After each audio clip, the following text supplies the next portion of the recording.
الحمدللہ رب العالمین والصلاة والسلام علی محمد الامین اعوذ باللہ من الشیطان الرجیم بسم اللہ الرحمن الرحیم۔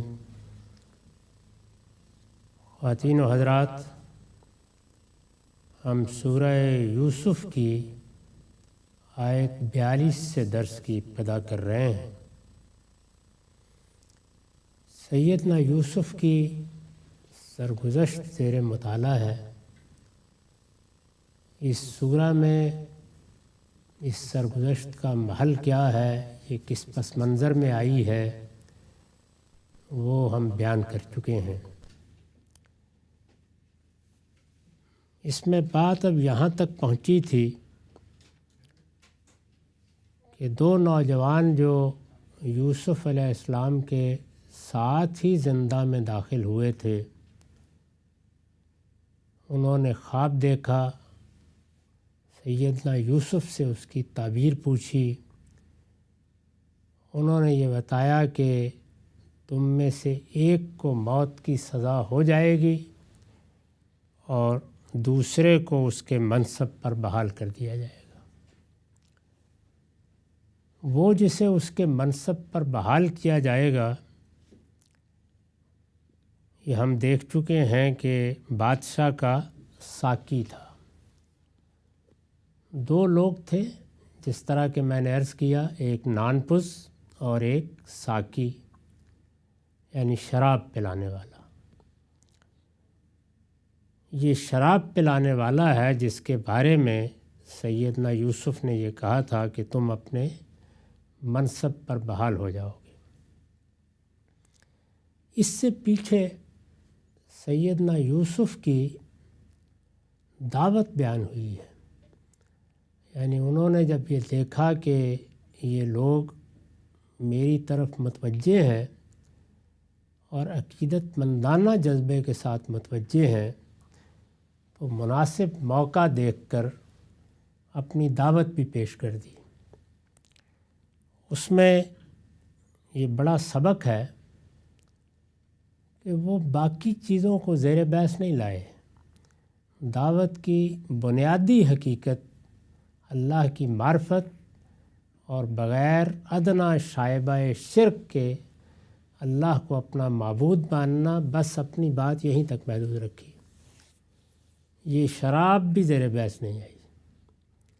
پیغمبروں کی دعوت میں یہی چیز بہت نمایاں ہے، یعنی وہ اپنی بات کی ابتدا بنیادی حقائق کی وضاحت سے کرتے ہیں، پھر تدریج کے ساتھ لوگوں کے اندر خود بخود وہ داعیات پیدا ہوتے ہیں جو فاتح فطرت نے رکھ دیے ہیں، اور لوگ سوال کرتے چلے جاتے ہیں، پھر جواب دیا جاتا ہے۔ یہی وہ غلط فہمی ہے جو قرآن مجید میں شراب سے متعلق اللہ تعالیٰ کی ہدایت کو دیکھ کر لوگوں کو ہوئی، اور انہوں نے خیال کیا کہ یہ کبھی جائز بھی رہی ہے۔ وہ چیزیں جن کی بنیاد اخلاقی ہے وہ کبھی جائز نہیں ہوتی۔ اصل چیز یہ ہے کہ کب اس کو موضوع بنایا گیا۔ تو یہاں بھی دیکھیے کہ یہ شراب پلانے والا ساقی ہے، سیدنا یوسف نے بات کی ابتدا اس کے پیشے سے نہیں کی، بنیادی حقیقت سے کی۔ تو رسول اللہ نے بھی ایسے ہی کیا، قرآن نے بھی ایسے ہی کیا۔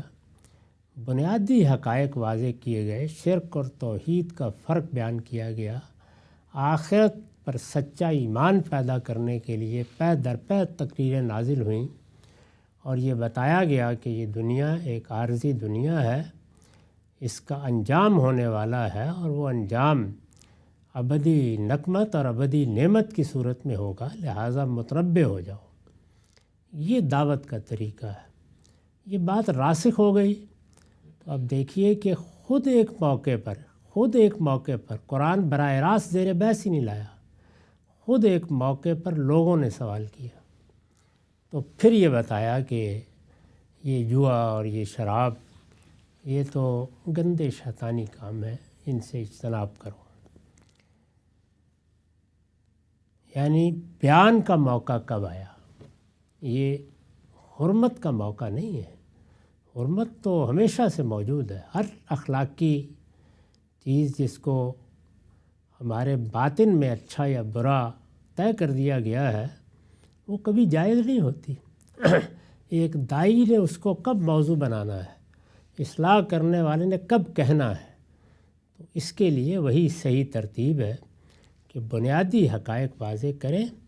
جب انسان کا رخ تبدیل ہوتا ہے تو خود بخود اس کے اندر وہ چیز بیدار ہو جاتی ہے جو یہ کہتی ہے کہ یہ تو کوئی اچھی چیز نہیں ہے، یہ چیز تو قابل ترک ہونی چاہیے۔ تو معیشت کے معاملات، کھانے پینے کے معاملات اسی طرح تدریج سے انسان کا سوال بنتے چلے جاتے ہیں، پھر وہ پوچھتا ہے تو بتا دیا جاتا ہے۔ تو اس لیے یہ استدلال بالکل غلط استدلال ہے کہ ایسی چیزیں کبھی حلال ہوتی ہیں اور کبھی حرام کر دی جاتی ہیں۔ یعنی اس کا بیان کب ہوا، یہی سود کا معاملہ ہے۔ یعنی یہ بات کہ آپ اپنے کسی بھائی کی ضرورت پوری کریں اور اس کو قرض دیں، تو اسلامی اخلاقیات میں تو یہ انفاق کی ایک قسم ہے۔ یعنی قرض دینا دوسرے کی مدد کرنا ہے، اس میں نفع کا کیا سوال۔ لیکن اس باب میں چونکہ ایسی غلط فہمیاں پیدا ہو چکی تھیں کہ لوگوں نے قرض کو، جو لوگوں کی مدد کا ذریعہ ہے، جو تبرع ہے، جو نیکی ہے، اس کو کاروبار بنا لیا، جیسے کہ اس وقت ہمارے بینکاری نظام نے بنا رکھا ہے۔ تو یہ کوئی کاروبار بنانے کی چیز نہیں ہے، یہ تو دوسرے بھائیوں پر انفاق ہے، یعنی لوگوں کے لیے چیریٹی کی ایک قسم ہے۔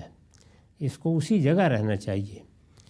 تاہم جب ایسا ہوا تو پھر ایک خاص موقع پر آ کر قرآن مجید نے تنبیہ کی کہ یہ بالکل ناجائز ہے، اور بلکہ آگے بڑھ کے یہ کہہ دیا کہ وہ لوگ جو اس کو کاروبار بنائے ہوئے ہیں وہ اس کو کاروبار بنانے سے باز نہ آئے تو ان کے خلاف کارروائی کی جائے گی۔ یہ صحیح محل ہے اس بات کا۔ یہاں پر بھی یہ شراب پلانے والا ہے جس کے بارے میں انہوں نے کہا کہ تم اپنے منصب پر بحال ہو جاؤ گے۔ اب ایک نے تو کیفر کردار کو پہنچ جانا ہے جیسے کہ ان کا خیال ہے، انہوں نے جو تعبیر بیان کی ہے، دوسرے نے پھر اپنے آقا کے ہاں یا بادشاہ کے ہاں وہ حیثیت حاصل کر لینی ہے، اس لیے انہوں نے اسی کو ایک اور بات کہی۔ ارشاد فرمایا وَقَالَ لِلَّذِي ظَنَّ أَنَّهُ نَاجٍ مِّنْهُمَا اذْكُرْنِي عِندَ رَبِّكَ، ان میں سے جس کی نسبت یوسف نے خیال کیا کہ وہ رہا ہو جائے گا۔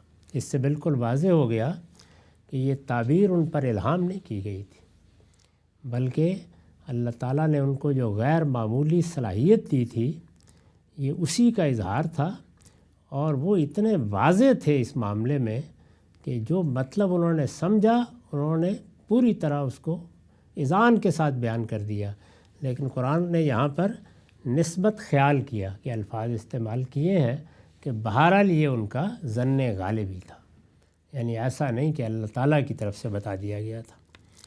ان میں سے جس کی نسبت یوسف نے خیال کیا کہ وہ رہا ہو جائے گا، یعنی ساقی، اس نے اس سے کہا کہ اپنے آقا سے میرا ذکر کرنا۔ بے گناہ زندہ میں پڑے ہوئے تھے، انہوں نے خیال کیا کہ اس کو میرے ساتھ عقیدت ہے اور میری بات اس نے سن بھی لی ہے، میری دعوت بھی اس تک پہنچ گئی ہے، اچھا تاثر لے کے جا رہا ہے، وہاں منصب پر اللہ نے چاہا تو بحال بھی ہو جائے گا۔ کوئی موقع دیکھتا ہے اس لیے کہ شراب پیش کرنے والے کو کچھ قرب کے مواقع حاصل ہوتے ہیں، تو میرے بارے میں بھی ذکر کرے گا کہ ایک بے گناہ کو ڈالا گیا ہے، اس کو بھی نکالیے۔ اپنے آقا سے میرا ذکر کرنا، اس میں آقا کے لیے جو لفظ استعمال ہوا ہے وہ ہے اذکرنی عند ربک۔ میں عرض کر چکا ہوں کہ زبان میں استعمال کا لحاظ ہوتا ہے۔ عربی زبان میں رب کا لفظ جس طرح اللہ تعالیٰ کے لیے آتا ہے اسی طرح آقا کے لیے، گھر کے مالک کے لیے بھی آتا ہے۔ یہاں تک کہ مزاربت کرتے ہیں تو جو مال لگاتا ہے سرمایہ کاری کرتا ہے اس کو بھی رب المال کہتے ہیں۔ اس میں کوئی تبدیلی کی ضرورت نہیں ہوتی۔ جیسے ہمارے ہاں لوگ بعض بحث کھول کے بیٹھ جاتے ہیں کہ اللہ تعالیٰ کو مولا نہ کہا گیا ہے تو اب کسی اور کو کہا جا سکتا نہیں، اس کا تعلق عرف سے ہوتا ہے۔ یعنی الفاظ بعض اوقات اشتراک رکھتے ہیں معنی کا اپنے اندر، مصداق کا بھی، محل کا بھی، لیکن اہل زبان ان کو استعمال کر لیتے ہیں۔ تو اصل اعتبار استعمالی کا ہوتا ہے، اس سے کوئی فرق نہیں پڑتا کہ وہ اصلاً کیا ہے اور ان کا استعمال کوئی اشتراک رکھتا ہے یا نہیں رکھتا۔ دیکھیے یہاں بے تکلف وہ کہتے ہیں اذکرنی عند ربک، اس سے پیچھے اپنے آقا کو بھی، عزیز مصر کو بھی ایسے ہی کہہ چکے ہیں، انہ ربی احسن مثوایا، وہ میرا آقا ہے، اس نے مجھے بہت خیال سے رکھا ہوا ہے۔ تو انہوں نے کہا کہ میرا ذکر کرنا، میں نے لکھا ہے اوپر گزر چکا ہے کہ یہ بادشاہ کا ساقی تھا، یعنی شراب پلانے والا تھا، اس لیے آقا سے مراد شاہ مصر ہے۔ یعنی یہاں آقا سے مراد عزیز نہیں ہے جو ایک بڑا عہدیدار ہے اور دربار میں بڑی حیثیت رکھتا ہے، جیسے ہمارے ہاں کچھ لوگ امیر الامراء ہوتے تھے، کچھ وزیر اعظم ہوتے تھے، لیکن بادشاہ نہیں تھا۔ یہاں یہ بادشاہ کا ساقی ہے، اس لیے آقا سے مراد شاہ مصر ہے۔ یوسف علیہ السلام نے یہ خواہش اس توقع کی بنا پر کی کہ یہ اپنے مشاہدات، خاص طور پر خواب کی تعبیر بتانے کا واقعہ بادشاہ کو بتائے گا، تو ہو سکتا ہے کہ ایسی کوئی ضرورت وہاں بھی پیش آ جائے اور اس طرح اس مظلومانہ قید سے رہائی کی صورت پیدا ہو۔ تو ان کو خیال ہوا کہ یہ ذکر کرے گا، موقع نکل آیا۔ خواب تو لوگوں کو آتے ہی رہتے ہیں، تو کیا بعید ہے کہ اللہ تعالیٰ مجھے بھی اس زندہ سے نجات دلائے۔ فرمایا لیکن ہوا یہ کہ فَأَنسَاهُ الشَّيْطَانُ ذِكْرَ رَبِّهِ، یعنی یوسف علیہ السلام نے یہ تو نہیں کہا تھا نا کہ جب خواب کا کوئی واقعہ پیش آئے تو ذکر کرنا، انہوں نے تو یہ کہا تھا کہ موقع کوئی مناسب لگے تو ذکر کرنا، لیکن یہ ان کو فراموش کر بیٹھا، بھول گیا۔ اس کے لیے قرآن نے الفاظ استعمال کیے ہیں، مگر شیطان نے اس کو اپنے آقا سے یہ ذکر کرنا بھلا دیا۔ تمام برائیوں کی نسبت جو زبان کا عرف پیدا ہوا ہے وہ شیطان کی طرف کی جاتی ہے، ہم بھی کرتے ہیں۔ تو یہ بالکل اسی عرف کے لحاظ سے اسلوب ہے جو اختیار کیا ہے، لیکن حقیقی چیز ہے، یعنی یہ عرف پیدا کیسے ہوا ہے۔ ہم جب کوئی نیکی کا کام کرتے ہیں تو اللہ کے فرشتوں کی ایک خاص مرحلے پر تائید حاصل ہوتی ہے، اسی کو توفیق سے، اذن خداوندی سے تعبیر کیا جاتا ہے۔ یعنی نیکی کی ظاہرہ ارادہ ہماری طرف سے ہوگا، ارادے کو عزم میں بدلنا چاہیے کہ میں کروں گا یہ کام۔ اس کے بعد بھی بڑے مراحل ہوتے ہیں، ہزاروں لغزشیں حائل ہیں، لب تک جام آنے میں اتنا آسان نہیں ہوتا نیکی کر لینا۔ یعنی ارادہ کر لیا ہے کہ صبح نماز کے لیے اٹھیں گے، مسجد جائیں گے، لیکن انسان کو جس طرح بنایا گیا ہے اس میں آسائش، آرام طلبی، یہ خاص طرح کی کسل مندی، یہ سب اس کی شخصیت کا حصہ ہیں، تو یہ مانع ہو جاتی ہیں، رکاوٹ بنتی ہیں۔ اس موقع پر اگر بندہ سچے ارادے سے سویا ہے، اٹھا ہے، اور جو اس کو ایک عزم کا اظہار کرنا ہے وہ کر دیا ہے، تو پھر اللہ تعالیٰ کے فرشتے اٹھا لیتے ہیں، لے جاتے ہیں۔ یہ اللہ کی توفیق ہے، اللہ کی مدد ہے۔ اسی طرح سے جب انسان کسی چیز کے بارے میں صحیح رویہ اختیار نہیں کرتا اور برائی کی طرف مائل ہوتا ہے، یا جیسی کسی نیکی کو اہمیت دینی چاہیے وہ نہیں دیتا، سنی نیکی کی بات، خیر کی بات، لیکن پھر غفلت پہ چلا گیا، تو یہ غفلت شیطان بڑھا دیتا ہے۔ جیسے وہاں فرشتے یہ کام کرتے ہیں، یہاں شیاطین جن یہ کام کرتے ہیں۔ یہ دونوں قوتیں بالکل برابر کے طریقے پر اپنا کام کر رہی ہوتی ہیں۔ اس وجہ سے برائی کی چیزیں، نیکی کو بھلا دینا، اس کو فراموش کرا دینا، اس کی نسبت شیطان کی طرف ہونے لگی۔ تو یہ اس طرح کا عرف ہے۔ جیسے ہم اپنی زبان میں کہتے ہیں کہ میں ارادہ کر کے سویا تھا، اللہ نے اٹھا دیا۔ اب ظاہر ہے کہ یہ خیر کی، نیکی کی نسبت ہے اللہ تعالیٰ کی طرف، اور چونکہ ہر نسبت اللہ ہی کی طرف ہو سکتی ہے تو کوئی نہیں کہتا کہ بھائی تم نے یہ کیوں کہا، تمہیں کیسے پتہ چلا کہ اللہ نے اٹھا دیا۔ اور نیکی اور خیر کا منبع اللہ کو مان کر ہماری زبان میں اور دنیا کی بہت سی زبانوں میں یہ عرف پیدا ہوا، اور یہ بالکل صحیح ہے۔ اور اسی طرح کا معاملہ شیطان سے نسبت کا ہے۔ تو میں نے لکھا ہے کہ اوپر معاف کیجیے گا، اصل الفاظ ہیں فَأَنْسَهُ الشَّيْطَانُ ذِكْرَ رَبِّهِ، یعنی اس پر جو حاشیہ ہے وہ یہ ہے، اصل الفاظ ہیں فَأَنْسَهُ الشَّيْطَانُ ذِكْرَ رَبِّهِ، مگر شیطان نے اس کو اپنے آقا سے یہ ذکر کرنا بھلا دیا۔ یہ ترجمہ ہوگا۔ اس میں ذکر رب کی اضافت اسی طرح کی ہے جو مکر اللیل والنہار وغیرہ میں ہے۔ یہ عربیت کے طلبہ کے لیے ہے کہ یہ اضافت ذرا نادر ہے، تو اس وجہ سے وہ سمجھ لیں کہ عربی زبان میں یہ عام چیز ہے، یعنی اپنے رب سے اس کا ذکر کرنا، نہ کہ رب کا ذکر، یہ مطلب نہیں ہے۔ انسان کو نیکی کے کاموں سے شیطان ہی غافل کرتا ہے، مگر اس کی مہلت اسے خدا کے اذن سے ملتی ہے۔ یعنی شیطان اسی طریقے سے جیسے فرشتے مدد کرتے ہیں، وہ بھی غافل کرنے میں اپنا کردار ادا کرتا ہے، مگر اگر اللہ نہ چاہے تو نہیں کر سکتا۔ جس طرح اللہ نہ چاہے تو فرشتے بھی مدد نہیں کریں گے۔ تو اللہ کا اذن تو ہر جگہ موجود ہونا چاہیے۔ وہ اذن دونوں صورتوں میں ہوتا ہے۔ یہ بڑی پرانی علم کلام کی بحث بھی ہے، یعنی ایک اذن ہو گیا اور وہ اذن ایک قانون اور ضابطے میں ڈھل گیا، جیسے علت و معلول کے رشتے پیدا ہوئے۔ آگ کو اذن دے دیا گیا کہ تم جلاؤ گی، جلا رہی ہے، الا یہ کہ اللہ تعالیٰ کبھی مداخلت کرے۔ اسی طرح کا معاملہ نیکی اور خیر کے کاموں میں ہوتا ہے، تو مہلت خدا کے اذن ہی سے ملتی ہے۔ یہاں معلوم ہوتا ہے کہ اللہ تعالیٰ کی حکمت و مصلحت کا تقاضا ابھی یہی تھا کہ حضرت یوسف کچھ سال اور اسی طرح قید خانے میں گزارے۔ یعنی دونوں چیزیں ہو سکتی تھیں، وہ یہ کہ فرشتے اسے یاد دلا دیتے، نیکی کا کام تھا، خیر کا کام تھا، یعنی توفیق تو اسی کو ہوتی، لیکن اللہ تعالیٰ کی طرف سے بھی یاد دہانی ہو جاتی، اور یوسف کے لیے اسباب پیدا ہو جاتے، اسی وقت ہو جاتے، شاید کوئی موقع نکلتا۔ دوسری طرف یہ تھا کہ نہیں، بھلا دیا گیا، وہ یاد ہی نہیں رہا اس کو کہ ذکر کرنا ہے۔ یوسف بھی کوئی شخص تھا۔ تو یہ میں نے بتایا ہے کہ یہ معلوم ہوتا ہے کہ حکمت اور مصلحت کا تقاضا ابھی یہی تھا کہ یوسف ابھی کچھ سال اور اسی طرح قید خانے میں گزاریں۔ چنانچہ وہ شخص جیل سے باہر آیا تو اسے بالکل یاد نہیں رہا کہ زندہ کے ساتھی سے اس نے کیا بات کہی تھی، بالکل بھول گیا، یاد ہی نہیں رہا اس کو۔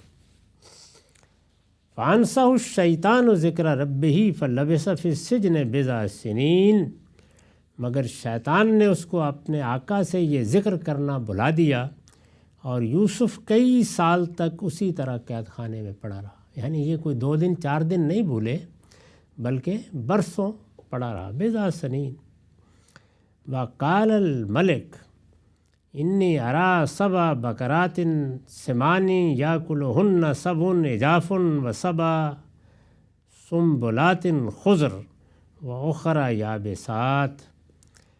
پھر ایک دن بادشاہ نے اپنے دربار کے لوگوں سے کہا، میں خواب میں دیکھتا ہوں۔ یہ دیکھیے کہ اس نے بات شروع کی ہے تو کہا انی ارا، میں دیکھتا ہوں۔ خواب میں کے الفاظ نہیں ہیں، وہ سیاق کلام سے آگے واضح ہوتے ہیں۔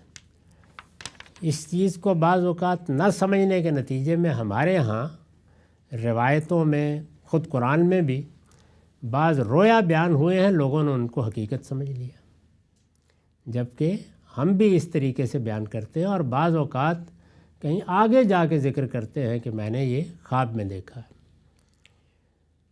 تو بادشاہ نے خواب میں دیکھا، اس نے کہا میں خواب میں دیکھتا ہوں کہ 7 موٹی گائیں ہیں، جنہیں 7 دبلی گائیں کھا رہی ہیں۔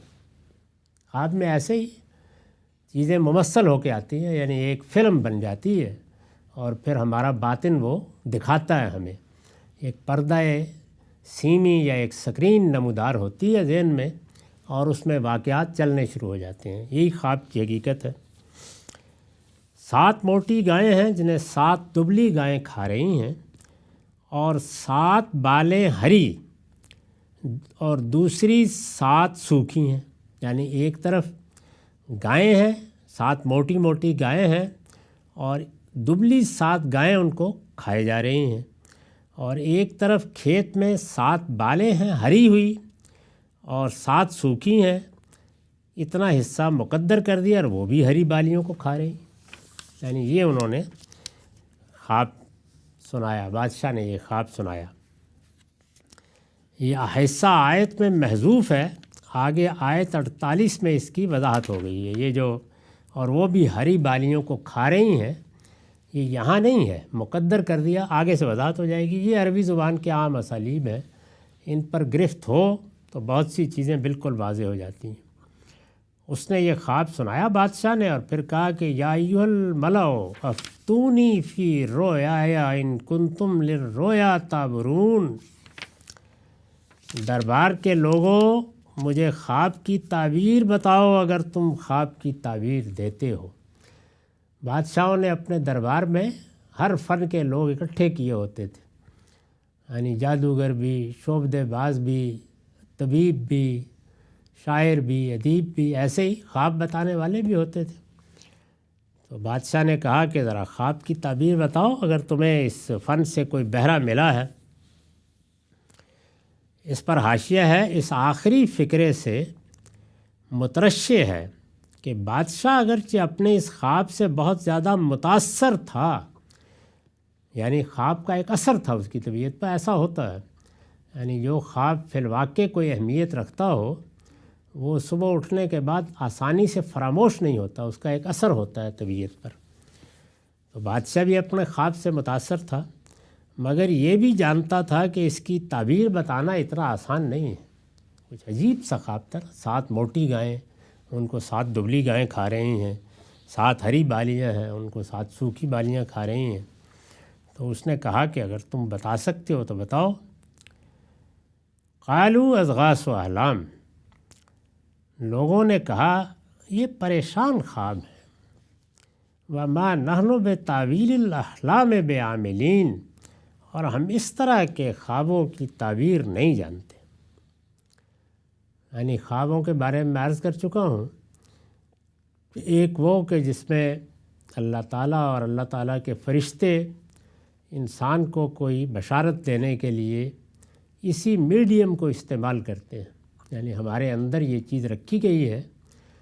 تو اس طرح کے خواب جب اللہ کی طرف سے، اللہ کے فرشتوں کی طرف سے القاء ہوتے ہیں تو اس کی تعبیر ہوتی ہے، سچے ہوتے ہیں، اور بعض اوقات تو بالکل حقیقت آدمی دیکھ لیتا ہے۔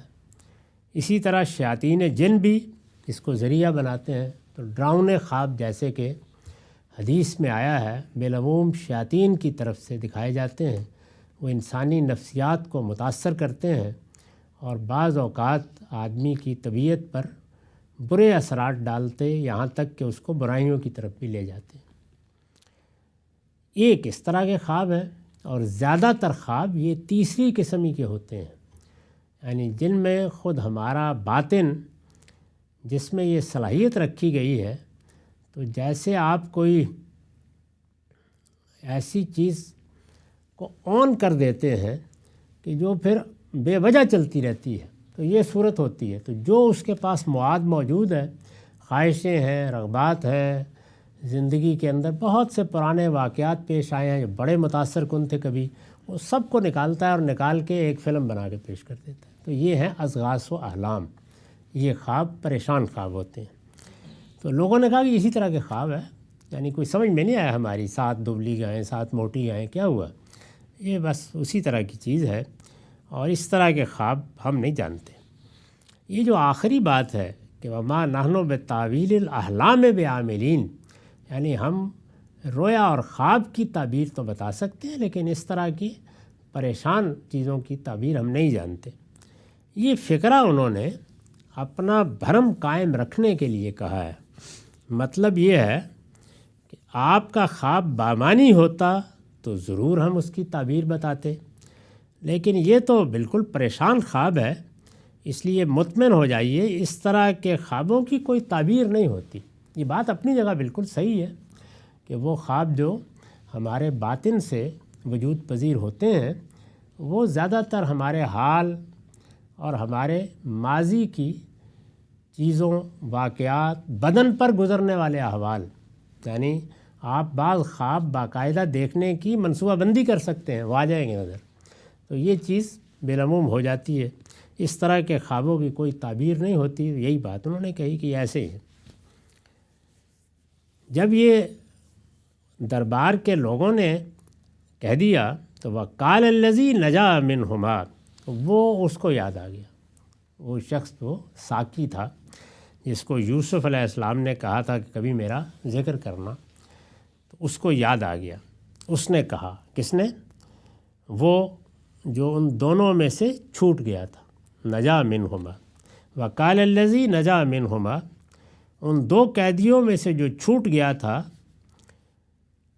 وذکر بعد امہ، اور اسے ایک مدت کے بعد یاد پڑا، یعنی اب ایک لمبا عرصہ، کئی برس گزر گئے لیکن اب اسے یاد آیا۔ اس پر میں نے لکھا ہے کہ یہ بھی خدا کے اذن سے ہوا، اس لیے کہ اب وہ وقت آ گیا تھا کہ یوسف قید سے باہر آئیں اور مصر کے سیاہ و سفید کے مالک بن جائیں۔ یعنی اگر یاد نہیں آیا تو اذن الہی مطلب یہ کہ اللہ نے یاد آنے دیا اور اللہ نے بھولنے دیا، تو یہ اللہ تعالیٰ کی حکمت کے تحت ہوتا رہتا ہے۔